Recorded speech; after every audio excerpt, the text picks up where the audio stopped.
Well, we're standing in a museum that was built in the 1850s, and it's very much still a museum of a museum because it hasn't changed much in almost 100 years.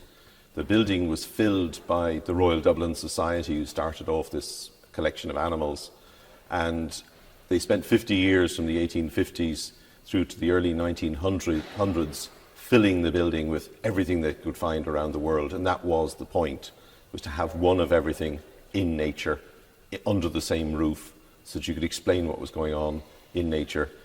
Once the building was filled, it has changed very little. So you're looking at a 19th century, early 20th century approach to wildlife. So when they needed another extinct animal, they would put it on the list and they would go looking through the taxidermy books to see who had one for sale, and they'd put the word out for some of those things. So the attitude to wildlife was very different. It was a case of, if something is on the verge of extinction, our job as museum people is to get one of the last ones in to show people what it looks like. And of course that will add to the prestige of the museum and possibly the scientist. And 100 years later, the attitude would be totally reversed. Any scientist who set out to get the last of something for anything other than a breeding program would be a pariah, as opposed to a hero in their own scientific community. And it was perhaps just the seals with that very specific challenge that became identified and established as the first individual species to get protection, as opposed to protection in general or the concept of preserving an ecosystem in the whole. Well, I think we've got the advantage that we've got more than 100 years of understanding that we can affect ecosystems and we can cause the collapse of a population.